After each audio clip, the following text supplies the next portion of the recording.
Oh, my good friend, 3 minutes. Gentleman from New York is recognized for 3 minutes. Thank you very much, Madam Speaker, and I thank my friend from Florida for yielding. You know, time and time again over the last several months, we have heard from Republican leadership. We've heard their talk about the highway bill, H.R. 7, and they've talked about it as their principal jobs bill for the 112th Congress. Well, here we are, March 21st, 10 days before the expiration of the current extension of the Surface Transportation Bill, and where are we with respect to this incredibly important jobs legislation? We're nowhere. We're absolutely nowhere. As of today, House Republicans have yet to put forward a credible highway reauthorization that puts Americans back to work. Their only attempt, H.R. 7, the Boehner-Mica authorization, was passed on February 14th in the Transportation Committee, passed on a party line vote, with in fact a couple of Republicans voting against it. And then something happened on the way to the floor. On the way to the floor, the Republican leadership realized that they didn't have the votes on their side of the aisle to pass it. And what about this bill? Well, Secretary Ray LaHood, a former distinguished member of this body, Republican from Illinois, current Transportation Secretary, described it as the worst highway bill he's ever seen. He's been in public life for 35 years, said it was the worst he's ever seen.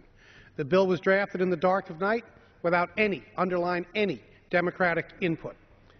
Remarkably, it removed transit from the Highway Trust Fund, removed the guaranteed federal funding, been in place, bipartisan basis for 30 years, removes it. And it couldn't attract, understandably, a single Democratic vote, but they found out on the war they couldn't get enough Republican votes to pass it either. Now, I'm proud to be offering the Senate bill, MAP 21. We're calling it H.R. 14 here in the House.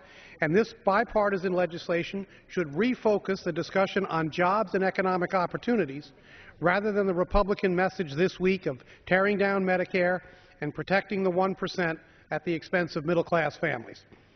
MAP 21, or H.R. 14, represents a bipartisan path forward that makes meaningful reforms and provides certainty to states.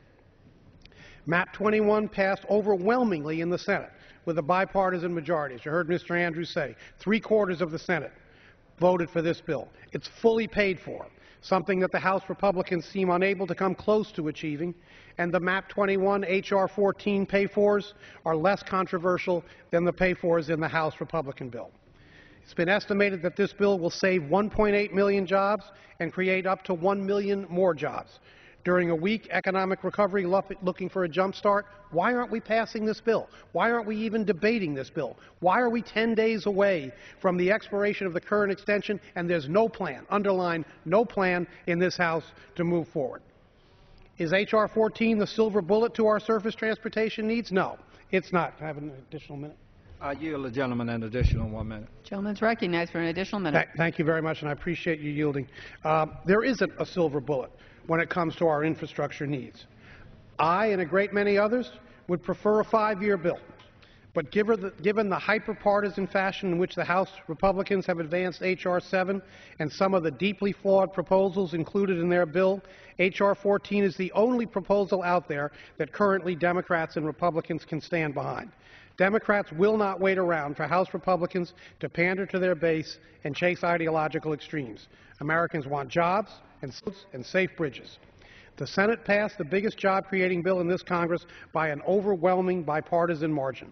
The House has done nothing. Let's get this country moving again by passing H.R. 14 so the President can sign it. Let's create jobs, let's make it in America, and let's pass this bill. I yield back the balance of my time. Gentleman yields back. The gentleman